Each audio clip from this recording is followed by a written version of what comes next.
अगर तुम्हें भी लेबर कोर्ट में कंप्लेन करनी है तो सबसे पहली बात जो आएगी कि कंप्लेन करनी कैसे है, कहाँ करनी है, किन चीजों की डिटेल देनी है, किन चीजों का ध्यान रखना है। अगर सही से ध्यान नहीं दिया तो तुम्हारा केस ढीला पड़ जाएगा।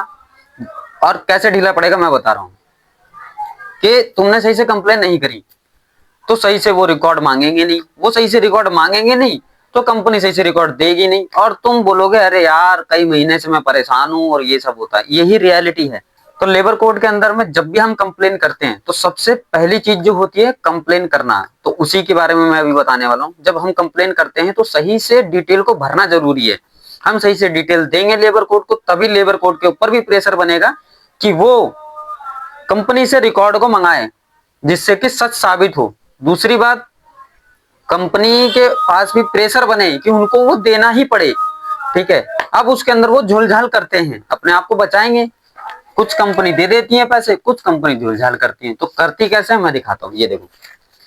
अब ये है 80 पेज, 80 पेज से ज्यादा है, वैसे 80 पेज से ज्यादा रिकॉर्ड है ये मेरी कंपनी ने जमा करे, क्योंकि इस कंपनी के ऊपर में इतना प्रेशर पड़ा अलग अलग डिपार्टमेंट से कि भाई सच क्या है सामने लेकर आओ। तो इन्होंने तो मतलब हद ही पार कर दिया। अगर मैंने अपने इन रिकॉर्ड को एक एक करके एक्सपोज कर दिया ना, तो मैं सुप्रीम कोर्ट तक का रिकॉर्ड में बता दूंगा कि सुप्रीम कोर्ट में मेरा केस कैसे जाने वाला है और कंपनी कितने चीजें जब करेगी इसको साबित करने के लिए कि कंपनी मतलब बोले कि मैंने ये सही किया है, सही से मैंने ये जो है मेरा रिकॉर्ड ये सब सही है।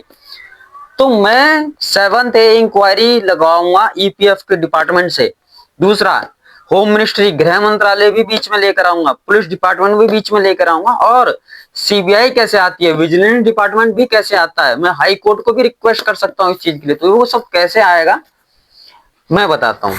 और कहाँ कंप्लेन करना है जिससे क्या है कंपनी के सारे रिकॉर्ड जब्त कर लिए जाएं।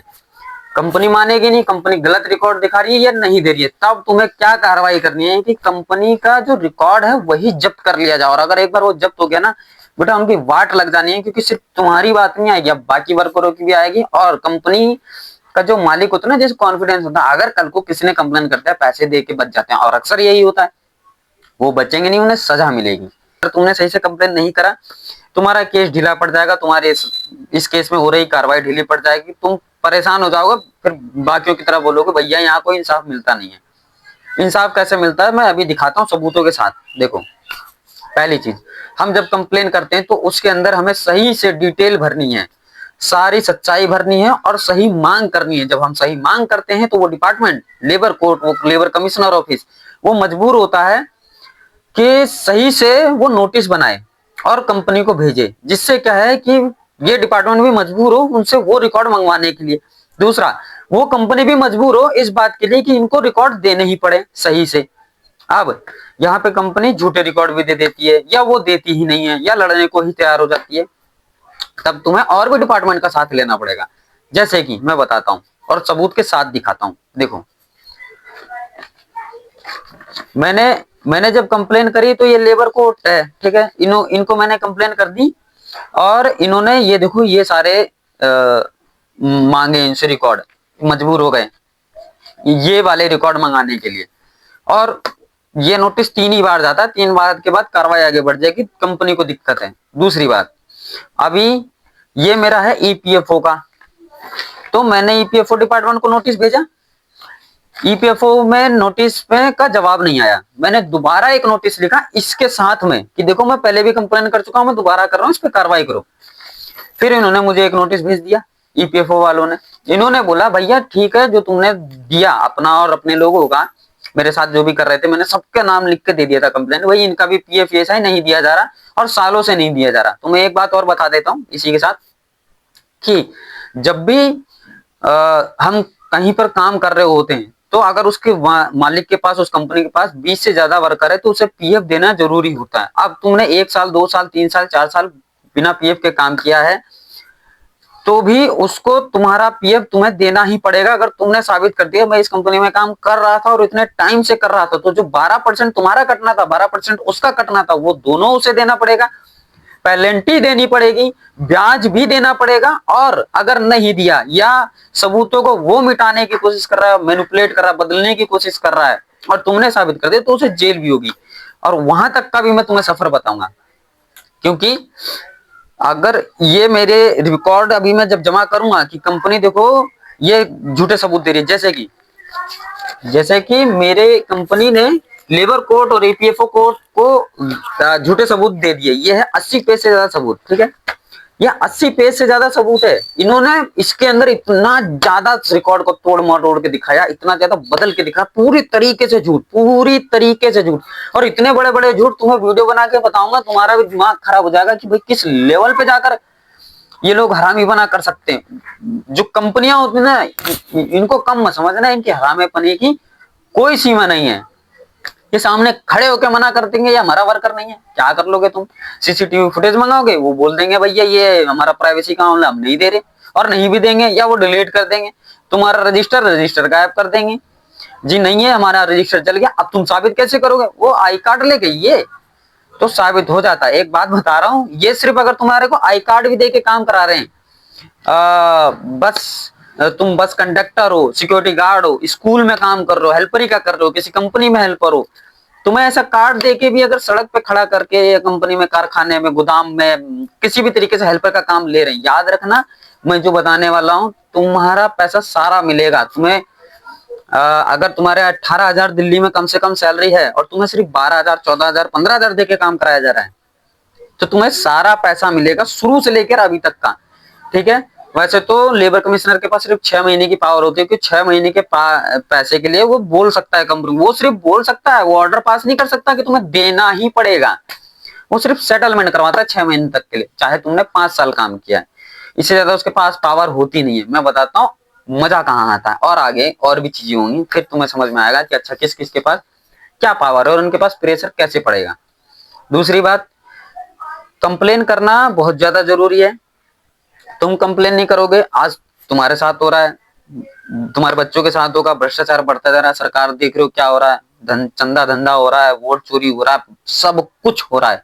अभी से जागरूक बनो, अभी से लड़ना शुरू करो, अपने हक के लिए तो लड़ो। कम देखो, दूसरे के हक के लिए लड़ना एक अलग बात है, अपने ही हक के लिए। देखो वीडियो ज्यादा लंबा ना हो जाए इसलिए मैं बहुत ज्यादा बातें करने वाला नहीं हूँ, छोटे छोटे वीडियो बनाऊंगा। नीचे से लेकर पहली कंप्लेन से लेकर सुप्रीम कोर्ट तक का मामला मैं तुम्हें बता दूंगा कि कैसे तुम्हें जीत मिलेगी, कैसे बाकियों को जीत मिली है, कैसे कंपनी उन चीजों को छुपाने वाली है जिनकी तुम्हें सबसे ज्यादा जरूरत पड़ने वाली है। मेरा वीडियो देख लोगे एक बार तो तुम उनको हरा दोगे, तुम किसी भी डिपार्टमेंट में हो रहे हरा दोगे, वो चाहे कितना भी कुछ कर ले। और मालिक डरता नहीं है, मालिक को डर ही नहीं है, क्योंकि कंप्लेन होगी, कंप्लेन कर देगा, पैसे दे देंगे, वर्कर को ही दे देंगे, डिपार्टमेंट को क्या, इसी को दे देंगे, केस खत्म हो जाएगा। और यही चल रहा है। वैसे तो कोई करता नहीं है, कोई कर देता तो उसे पैसे दे देते हैं, ज्यादा हरामी बना कर डिपार्टमेंट को दे देते हैं, क्योंकि इनको नॉलेज नहीं है कि कितनी जगह पे कितने सारे डिपार्टमेंट है, इनके पास कंप्लेन कैसे करनी है, इनके ऊपर प्रेशर कैसे पड़ता है। जब ये डिपार्टमेंट काम नहीं करते तो इनके ऊपर और कौन से डिपार्टमेंट है। आपको ईपीएफओ से दिक्कत हो रही है तो ईपीएफओ वालों को कैसे तुमको करना है कि ये तुम्हारे पर कार्रवाई जो तुमने करी है उस पर सही से काम करें। ईपीएफओ में 7th इंक्वायरी होती है, जब तुम इसको लागू कराते हो तो कंपनी को मजबूर होकर रिकॉर्ड को जमा कराना पड़ता है, वो भी सही रिकॉर्ड को। अगर वो जमा नहीं कराएंगे तो कंपनी के ऊपर 7th इंक्वायरी शुरू होगी, उसमें इनको जमा कराना पड़ेगा। नहीं किया तो कंपनी के रिकॉर्ड जमा हो जाएंगे, सारे जब्त कर लिए जाएंगे। उस केस में अगर कंपनी गलत पाई गई तो जितने वर्कर हैं उन सबको तो उनका न्याय मिलता ही है, साथ में कंपनी को भी ब्लैकलिस्ट कर दिया जाता है, मालिक को जेल भी हो सकती है, जुर्माना तो देना ही पड़ेगा। और इतना बता देता हूँ तुम्हें, मेरा चैनल, मेरा वीडियो देख के क्या फायदा होने वाला है। पहली बात, पहली कंप्लेन से लेकर मैं तुम्हें सुप्रीम कोर्ट तक का मामला बता दूंगा, ठीक है। जाएगा कैसे केस, कितने लोगों ने जीता है, उनके जीतने पे उन्हें क्या क्या मिला है, हारने पे क्या क्या मिला है, वो जब हार जाते हैं तो किन वजहों से हार जाते हैं। जब तुम कंप्लेन करोगे तो सामने वाली पार्टी जो कंपनी है वो क्या क्या छुपाएगी, वो मालिक क्या क्या छुपाएगा, किन चीजों को तुम सबूत बना सकते हो, किन चीजों को सबूत माना जाएगा कोर्ट के अंदर में, कमिश्नर के पास में। या कितने कमिश्नर हैं, मतलब इन कमिश्नर की क्या पावर है, ये कमिश्नर कहाँ कहाँ पर होते हैं, कितने डिपार्टमेंट हैं अलग अलग। मतलब एक तो हर जोन के हिसाब से लेबर ऑफिस होते हैं, लेबर कमिश्नर के ऑफिस होते हैं। दूसरी बात, ये लोग, ये ऑफिस कहाँ पर है ये तुम्हें पता कैसे चलेगा, इनके पास कंप्लेन कैसे करनी है। कंप्लेन एकदम सही होनी चाहिए, एकदम सही कंप्लेन होना इसलिए ज्यादा जरूरी है ताकि डिपार्टमेंट भी मजबूर हो इनसे सही रिकॉर्ड मंगवाने पर। दूसरी बात, कंपनी भी मजबूर हो इनको सही से रिकॉर्ड देने पर। अगर डिपार्टमेंट में तुम्हारी कंप्लेन सही थी, इन्होंने रिकॉर्ड उस हिसाब से नहीं मंगवाए और तुम्हारा केस में डील वील पड़ रही है, तो तुम जब आगे कंप्लेन करोगे तो इन पे कार्रवाई होगी कि भैया ये क्या था। दूसरी बात, कंपनी झूठे रिकॉर्ड दे रही है या कंपनी दे ही नहीं रही है या मैनिपुलेट कर दे रही है, गड़बड़ कर दे रही है, तब उस सिचुएशन में क्या होगा, तब मैं तुम्हें उसके लिए और भी चीजें बताऊंगा कि और कितने सारे डिपार्टमेंट है जहां तुम्हें साथ में कंप्लेन करनी है, ताकि एकदम से प्रेशर पड़े इसके ऊपर भी, ऑफिस के ऊपर भी, लेबर ऑफिस के ऊपर भी और कंपनी के ऊपर भी, कि भैया ये मामला बढ़ा रहा है, खींच रहा है, सही से काम करो। ठीक है, तो अब मैं अपनी बात बता देता हूँ। मेरे केस में कंपनी ने 80 पेज से ज्यादा रिकॉर्ड जमा करा दिए। इस 80 पेज के अंदर में इतने ज्यादा नियम तोड़े गए, मतलब हद पार, मतलब मेरे को लगता है सारे नियम तोड़ डाले इन्होंने इसको तो क्यों। और ये मेरे को बोल भी चुकी है मैंने कंपनी कि भाई तुझे तो सुप्रीम कोर्ट तक लड़ाएंगे, क्योंकि अगर तू जीत गया तो बाकियों को देना पड़ेगा, तो तुझे हम जीतने नहीं देंगे। दूसरी बात, रिकॉर्ड ऐसे तोड़े हैं, मतलब ऐसे नियम कानून तोड़ दिए हैं कि अगर साबित हो जाए तो इन्हें बहुत ज्यादा जुर्माना भी हो सकता है, जेल भी हो सकता है ये वो।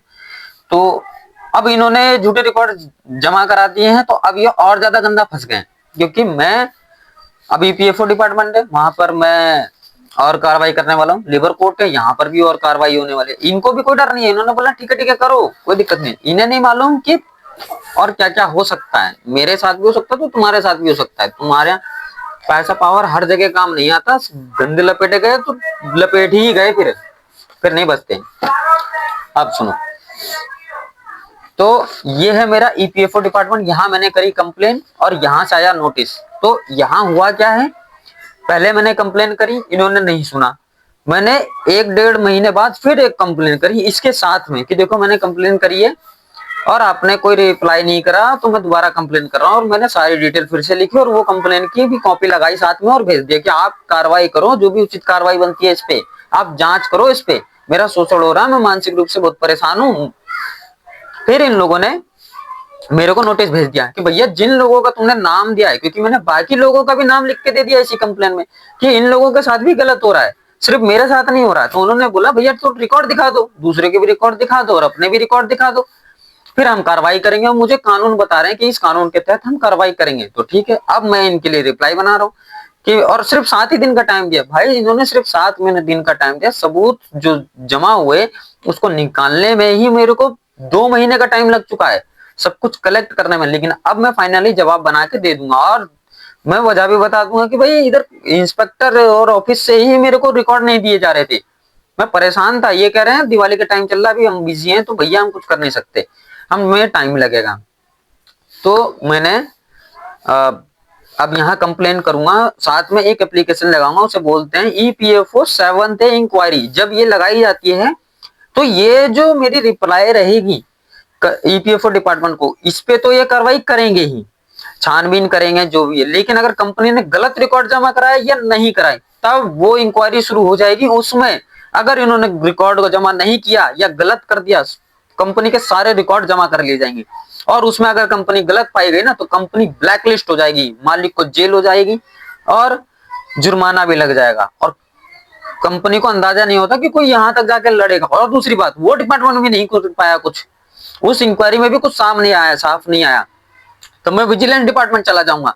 हमारे दिल्ली में बीकाजी गामा प्लेस बिल्डिंग है, वो वहां पर भी विजिलेंस डिपार्टमेंट होता है, बीकाजी गामा प्लेस बिल्डिंग के बाद में। अब उसके बाद में क्या होगा कि वहां से भी अगर कार्रवाई नहीं होती तो फिर मैं गृह मंत्रालय और हाई कोर्ट को भी बोल सकता हूँ कि भैया सीबीआई जांच करो इस चीज की। अभी तुम्हें लग रहा है अरे यार भाई, हकीकत यही है कि कई सारे लोग हैं जिन्होंने लड़ाई करी तो इस कदर करी कि इनके बड़े बड़े अधिकारियों को जेल पहुंचा दिया। मैं तुम्हें आगे जाके आगे वीडियो में ऐसे ऐसे केस बताऊंगा जो नीचे से लेके सुप्रीम कोर्ट तक गए, उन्होंने जीता, उनको क्या फैसला मिला, उनको क्या मिला कोर्ट में केस जीतने पर, उनको सही से इंसाफ मिला कि नहीं मिला, कितने साल लगे, डिस्ट्रिक्ट कोर्ट में कितने साल लगे, हाई कोर्ट में कितना लगा, सुप्रीम कोर्ट में कितना लगा, कितने तक उनको खर्चा आ गया, ये सारी बातें मैं तुम्हें बता दूंगा।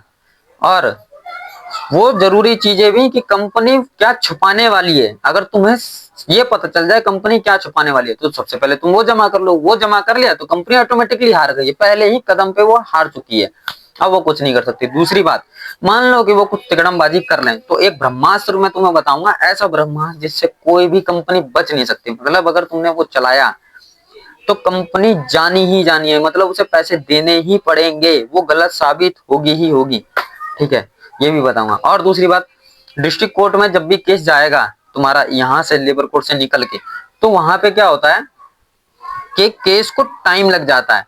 सब कुछ शुरुआत में नया नया रहेगा, आप कहाँ काम करते थे, कितना करते थे, कितने घंटे की ड्यूटी थी, सब कुछ नया नया रहेगा, इसलिए 6-7 साल लग जाते हैं। उसके बाद हाई कोर्ट में जाएगा या सुप्रीम कोर्ट में जाएगा, तो ऐसी कौन से पहले के केस रहे हैं या कौन सी जजमेंट रही है या और कौन से ऐसे नियम कानून हैं जो ये बोलते हैं कि इस केस को जल्दी खत्म करो, क्योंकि गरीब आदमी को परेशान किया जा रहा है।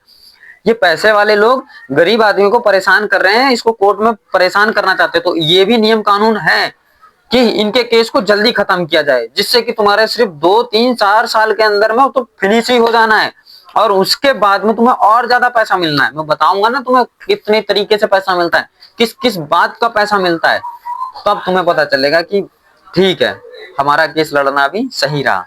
ठीक है, तो अब मैं तुम्हें बताने वाला हूं कि कंप्लेन को लिखना कैसे। लिखने के लिए सबसे पहले तुम्हें 2 ऐप की जरूरत पड़ेगी। ठीक है, 2 ऐप तुम्हें डाउनलोड करना है। पहला है चैट जीटीपी, दूसरा है नोटबुक। अब सुनो, नोटबुक कई सारे फोन में होता है, कई सारे में नहीं होता है। नहीं होता है तो डाउनलोड कर लेना, और चैट जीटीपी को डाउनलोड कर लेना। तो देखो, सबसे पहले तुम्हें चैट जीटीपी को डाउनलोड करना है। चैट जीटीपी और नोटबुक, ये 2 चीज करनी है। पहला है फोन में तो अच्छी बात है, तुम्हें यूज करना आता, बहुत अच्छी बात है। और अगर नहीं है तो पहले तुम अपना प्ले स्टोर खोलना, तुम्हारे फोन में होगा, यहाँ पे लिखना है तुम्हें चैट जीटीपी। चैट जीटीपी जब तुम लिखोगे तो देखो ये आ गया, ये वाला है। ठीक है, इसको इंस्टॉल कर लेना है। दूसरा तुम्हें क्या करना है कि तुम्हें करना है नोटबुक। नोटबुक तुम्हें डाउनलोड कर लेना। नोटबुक में चाहे ये वाला कर लो, चाहे ये वाला कर लो। इसको कर लोगे तो ये क्या करेगा, जो भी तुम चैट जीटीपी में लिखोगे वहां से अपना लेटर जो भी रहेंगे, जो भी लाइनें रहेंगी, उसको लिख लिख कर यहाँ से जो लिखे रहेंगे उसको ला के यहाँ पे लेकर आओगे और एक लेटर तैयार करोगे। तो अब मैं आता हूँ अपने चैट जीटीपी में। तो मैंने अपना चैट जीटीपी खोला। अब मैं इसे बोलूंगा कि मैं दीपक कुमार, अरे दीपक कुमार, मैं Deepak Kumar today deep talk company में, डेट लिख देनी है। मान लो मैं लिख देता हूँ 2023 से 2024 25 तक मैंने काम किया, और मैं 12 घंटे की ड्यूटी ड्यूटी करता था, जबकि मेरी ड्यूटी 8 घंटे की थी, और कंपनी ने मुझे 12 घंटे का पैसा नहीं दिया, जो कि मेरा हर दिन ओवर टाइम बनता था, और मुझे ईपीएफओ भी नहीं दिया गया, पर मेरी सैलरी से पैसे काटे गए, और मुझे कंपनी ने सिर्फ 15,000 रुपए ही हर महीने दिए, और ईएसआई भी नहीं दिया, और जो ड्रेस दी उसके भी पैसे काटे। संडे को भी काम किया, उसके पैसे नहीं मिले, और सरकारी छुट्टियों के भी पैसे नहीं मिले, तो मेरे लिए हिंदी में साउथ दिल्ली लेबर ऑफिस के लिए लेटर बना के दो, और मुझे मानसिक तकलीफ हो रही है। कंपनी की मैनेजमेंट, अरे कहाँ गया, मैनेज और कंपनी की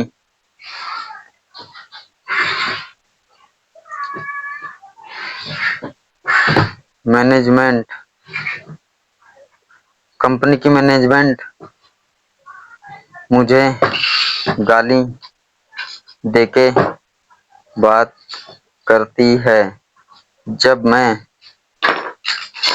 उनसे अपने पैसे की मांग करता हूँ, और कंपनी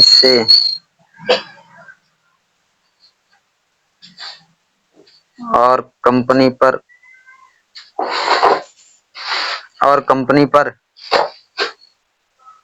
उचित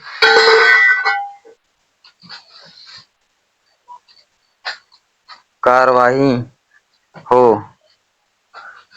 इस बात की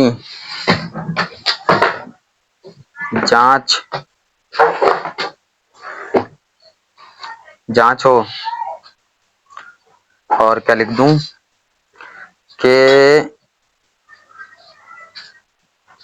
जल्दी ही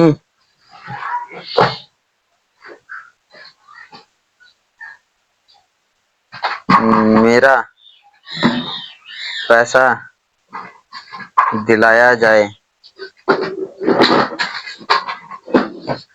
तो जब हम ऐसा लिख देंगे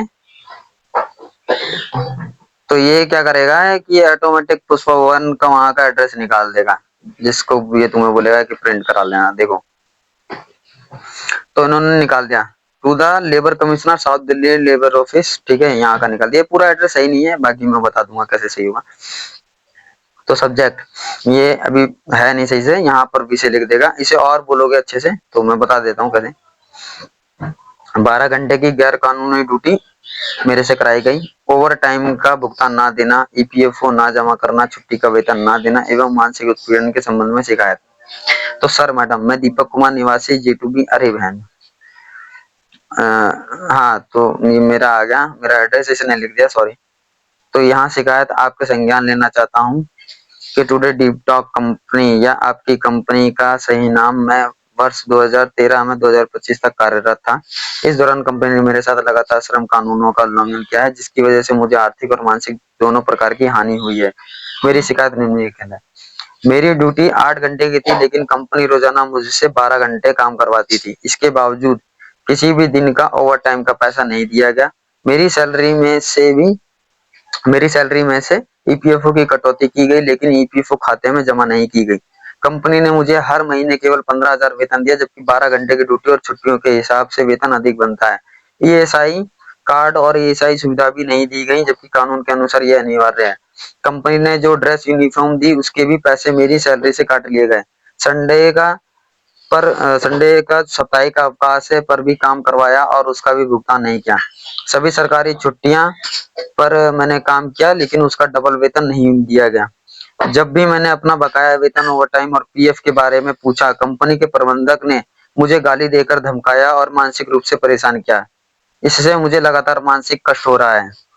मेरी विनती है, कृपया मेरी पूरी शिकायत की निष्पक्ष जांच करवाने की कृपा करें और कंपनी को निर्देशित करें कि मेरा बकाया ओवरटाइम 2013 से 2025 तक दिया जाए, साप्ताहिक अवकाश और सरकारी छुट्टियों का भुगतान किया जाए, मेरी सैलरी से काटे गए ईपीएफओ के पैसे जमा करवाए जाएं और पीएफ स्टेटमेंट प्रदान किया जाए, ईएसआई एवं अन्य वैधानिक लाभ प्रदान किए जाएं, कंपनी द्वारा किए गए मानसिक उत्पीड़न की जांच करते हुए उचित कार्रवाई की जाए, मेरे सभी बकाया जल्द से जल्द जारी करवाया जाए। मेरी जानकारी, अब यहाँ पर आपको अपनी जानकारी दे देनी है, ठीक है। तो ये पद रिस्क करें, जो भी है आपका वो यहाँ पर अपन लिख देना, जो भी डिटेल है। विनम्र विनती है कि मेरी शिकायत पर तत्काल कार्रवाई की जाए, क्योंकि मुझे रोजाना मानसिक और आर्थिक नुकसान झेलना पड़ रहा है, ठीक है। अब यहाँ पर करना क्या होता है कि पहले तो मैं ये लिख लूंगा,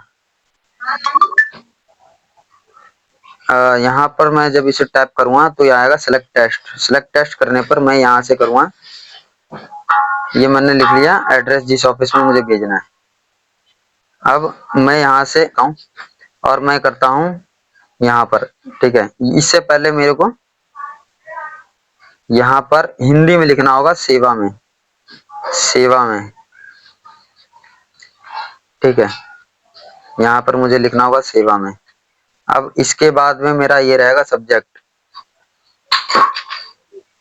यहाँ पर हो गया मेरा सब्जेक्ट, तो मैंने लिख दिया सब्जेक्ट। ये भी बिल्कुल सही था, इसमें कुछ फेरबदल नहीं करना, करना है तो इसे बताना है, दोबारा से सब्जेक्ट बना देगा। और ये मेरी कंप्लेन है, ठीक है। यहाँ से लेके तुम्हें ये पूरा कंप्लीट नोट कर लेना है, ठीक है। तुम इसको नोट कर लोगे, यहाँ से तुमने नोट कर लिया,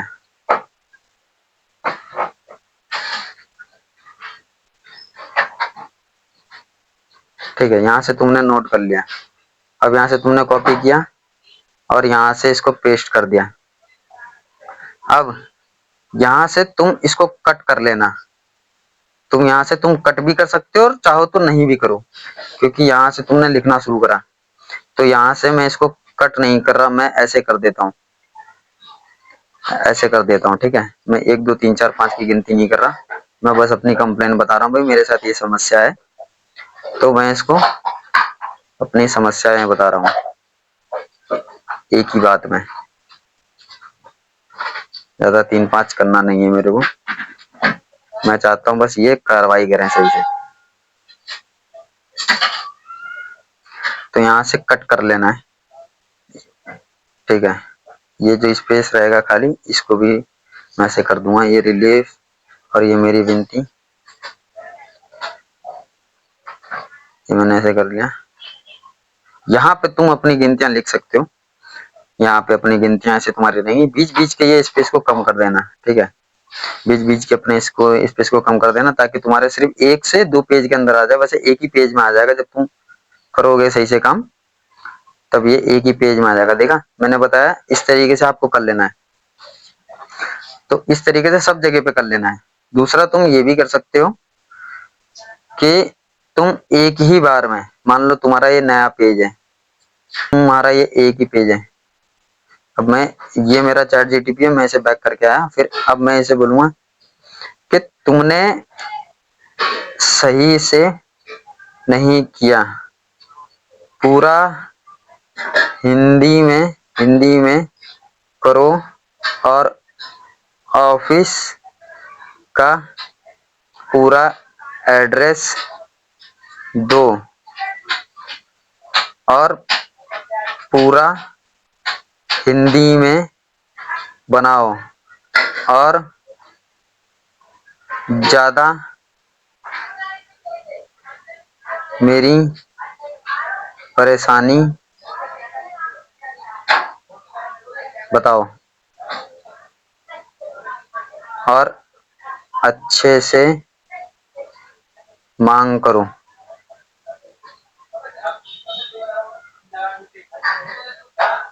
तो ये मैंने कर दिया। तो ठीक है, अब ये मेरे को बताएगा। ठीक है, तो देखो अब ये लिखा ना इसने, यहाँ पे लिखा सेवा में, और इसने पूरा एड्रेस लिख के दिया है। ठीक है, पुष्पा भवन और ये सेक्टर 1 MB रोड। अभी भी इसमें ये जो एड्रेस है ऊपर, ये तुम अपने हिसाब से बाद में निकाल लेना। EPFO, और ये देखो अब इसने हिंदी में कर दिया। ठीक है, तो ये लिखता चला जाएगा। मेन देखो EPFO वेतन से काटा, लेकिन मेरे खाते में जमा नहीं किया। अब देखो इसने सही से लिखा, केवल 15,000 वेतन, जबकि काम 12 घंटे व छुट्टियों में करवाया गया।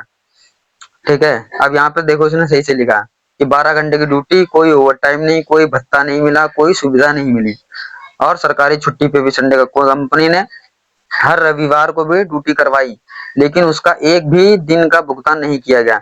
सभी सरकारी छुट्टियां, और मैंने सभी सरकारी और राष्ट्रीय अवकाश पर काम किया, परंतु डबल पेमेंट नहीं मिला, जबकि कानून के अनुसार यह अनिवार्य है। और यूनिफॉर्म, और अब देखो गंदी भाषा में बात करी, डराया धमकाया, गाली गलौज की, और मुझसे बार बार चुप कराया।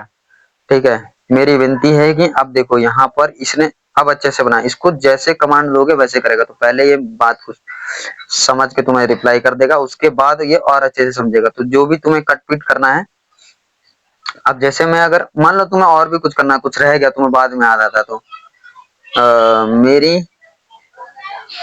डिटेल में ये बात भी लिखनी है कि मान लो कि इन्होंने रिकॉर्ड छुपा लिए हैं, इसकी भी मांग करो, और मुझे हिंदी में लिख के दो, ताकि मैं इस लाइन को ऐड कर सकूं। तो मैंने कर दिया। अब ये देखो यहाँ पर ये इस चीज को भी बोल देगा कि ठीक है, तो आपके पत्र में जोड़ने के लिए लाइन तैयार है, इसने कर दिया। कंपनी ने मेरी उपस्थिति, अटेंडेंस, वेतन, सैलरी, ओवर टाइम, EPFO कटौती और ड्यूटी घंटे से संबंधित सभी रिकॉर्ड जानबूझकर छुपा लिए हैं। अतः आपसे निवेदन है कि मेरी कंपनी मेरे पूर्व सेवा काल 2013 सभी मूल रिकॉर्ड ओरिजिनल, जैसे कि उपस्थित रजिस्टर, वेतन register, EPFO statement, over time register एवं सभी किए गए भुगतान का विवरण जब्त करके सत्यापन के लिए मंगवाए जाएं। आपने बोला अब आप इसको करोगे सिलेक्ट टेस्ट। सिलेक्ट टेस्ट करने के बाद आपको ये चीज ऐड करनी है, तो ये चीज आप यहाँ तक लाओगे और इसको कॉपी कर लोगे, और यहाँ से आने के बाद ये जो तुम्हारी कंप्लेन थी और जो विनती थी, इसके बीच में तुम्हें ऐड करना है। ठीक है, यहाँ से तुम्हें ऐड कर दिया तुमने,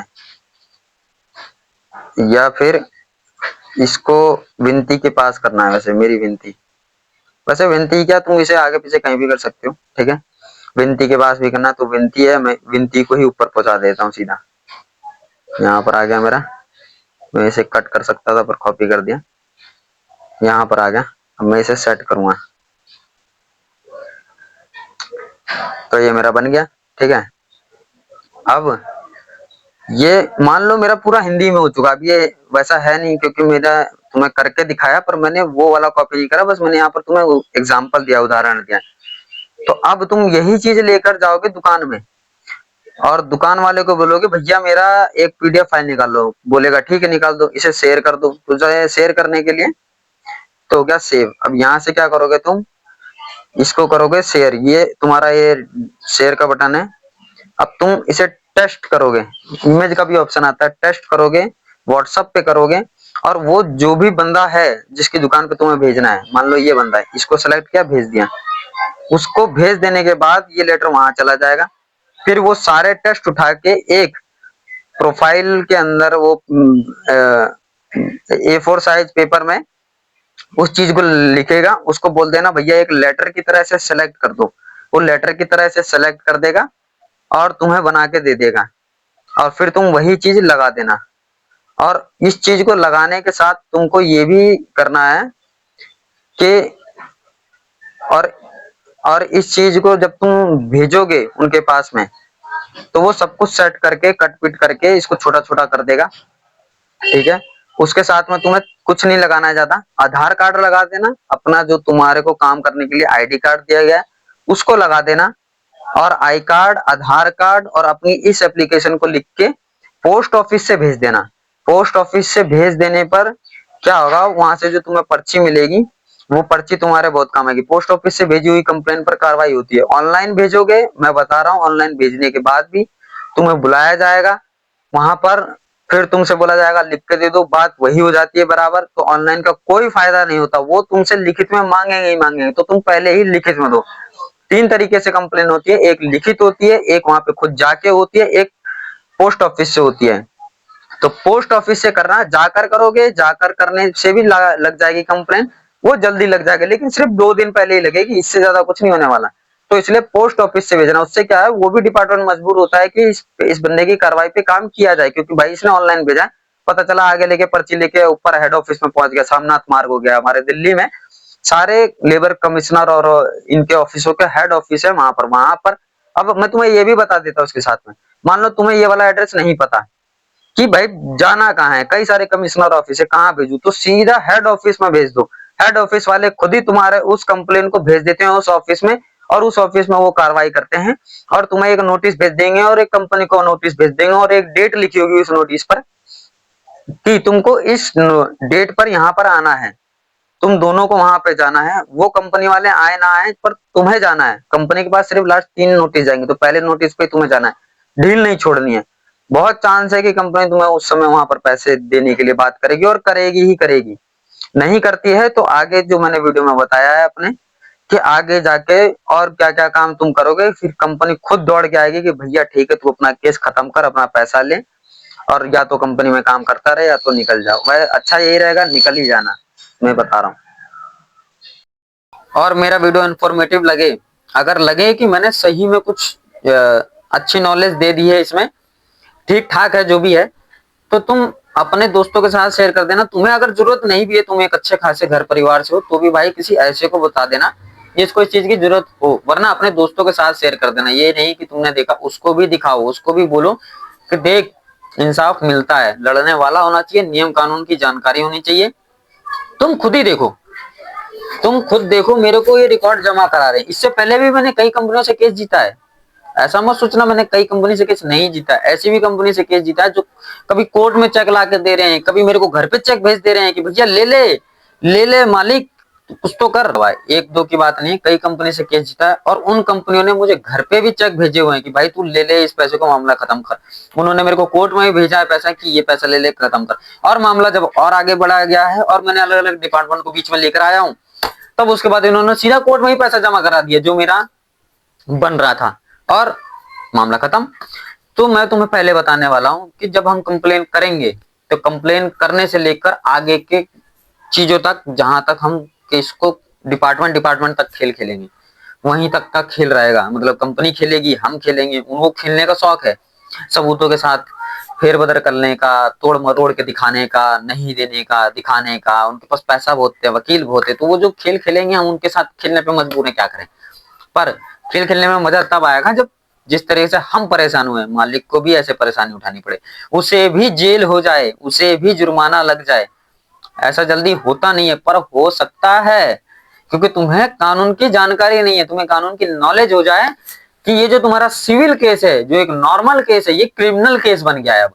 और तुम कोर्ट को बोलो भैया ये क्रिमिनल केस है, ये सबूतों को तोड़ मरोड़ के दिखा रहा है, ये ऐसे ऐसे चीजें कर रहा है, ये क्रिमिनल केस है, आप इसको जेल कराओ, ये तो मेरे साथ कर रहा है, दूसरों के साथ भी यही कर रहा है, और करता ही रहेगा, ऐसे भ्रष्टाचार बढ़ेगा, तभी तो मजा आएगा खेल में। देखो अब, और मेरा वीडियो अगर इन्फॉर्मेटिव लगता है तो दूसरों के साथ शेयर करो, अपने दोस्तों के साथ करो, उनको बताओ कि इंसाफ मिलता है, उनको मेरा चैनल बताओ, लगातार आगे जाके वीडियो आते रहेंगे। अगर तुम किसी जगह पे काम करते हो और वो काम करते हो, पता नहीं है तुम्हारे साथ कल ये हो जाएगा या उसके साथ हो जाएगा, तो ऐसा नहीं है कि तुमने आज उसको वीडियो दिखा दिया, हो सके तो उससे भी बोलना कि मुझे सब्सक्राइब कर लेगा या देख लेगा। उससे क्या होगा, मैं वीडियो डालता रहूंगा तो उसको अपडेट आता रहेगा। ऐसा नहीं है कि मैं सब्सक्राइबर और इस सब के लिए कर रहा हूँ, ये तो ठीक है अपनी जगह पे कि मैं चाहता हूँ कि मेरा यूट्यूब चैनल थोड़ा चले, पर हकीकत यही है कि मैं चाहता हूं कि इनका जो पैसा खा के कंपनी बैठ जाती है, ये नहीं समझ पा रही है कि ये लोग किराए के घर पे रह रहे हैं, दूसरे दूसरे स्टेट से आके दिल्ली में काम कर रहे हैं। यहाँ पे भाई साहब हॉस्पिटलों में धांधली हो रही है, तुमने देखा भी होगा, हॉस्पिटलों में भी धांधली होती है, वो तक लेवल जा चुका है, किराए पे भी रह रहे हैं, महंगाई भी बढ़ चुकी है, सब्जी नाले के पानी से धुल के आ जा रही है, वो केमिकल से उगा दी जा रही है, चिकन में एस्टेरॉयड पेल दिया जा रहा है, कुछ कुछ भी है ही नहीं भाई, सब खराब पे खराब होता ही जा रहा है। तो तुम अगर लड़ना नहीं सीखोगे तो कौन सीखेगा? आज तुम भुगत रहे हो, कल को तुम्हारे बच्चे भुगतेंगे। जहाँ सरकार बहन चो वोट चोरी से बन जा रही हो, जहाँ पे चंदा धंधा चल रहा हो कि कंपनी वाले पैसा दे, तेरे ऊपर केस होगा तो हम देख लेंगे, हम तुझे निकालेंगे इस चीज से, तो अब लड़ना शुरू करो, वरना अब की बार 400 पार वाला खेल अगर हो गया तो भाई कोई नहीं बचा सकता। बात रही हिंदू राष्ट्र की, अरे हिंदू राष्ट्र बाद में बनेगा, अंधभक्तों ने गुड़ गोबर कर दिया सारा, बहुत ज्यादा गुड़ गोबर कर दिया, ये लड़ने के लिए सामने नहीं आ रहे। और वो भी बेवकूफ जो कहते हैं अरे कुत्तों को गलियों से कैसे हटा रहे हो, ये वो है। और जब सड़कों पे इनके बच्चे बच्चे मर वर जाते हैं, रेड लाइट नहीं है, लाइट नहीं है, सड़के गड्ढे में गिर गया, नाले में गिर गया, तब ये डिपार्टमेंट के पास जाके धरना नहीं देते, और ये सब करते हैं। मेरे पास तो देखो, मैं नॉर्मल आदमी हूँ, बहुत सीधा साधा आदमी हूँ। देखो मेरे पास यहाँ पे ये एक पेट है, दूसरा ये है, तीसरा पेट ये है, और इनकी अम्मा भी है, ठीक है, इनकी इनकी अम्मा भी है। तो नॉर्मल आदमी है, हम लोग अपने घर में रहते हैं, कमाते खाते हैं, अपना खुश रहते हैं, ज्यादा बकचोदी इधर उधर हम लोग पढ़ते हैं नहीं। पर बात को समझो, हमें करप्शन रोकना है, करप्शन रोकने के लिए हमें जागरूक होना है, दूसरों को भी जागरूक करना है, समझाना है भाई, बहुत चीजें खराब हो जाएंगी। और मेरे आने वाले वीडियो को देखते रहना, एक के बाद एक के बाद एक के बाद। अब मैं जो वीडियो लाऊंगा तुम्हारा दिमाग खुला का खुला रह जाएगा कि भैया यहाँ पे तो इतनी सारी चीजें थी, हमें पता ही नहीं थी, ठीक है।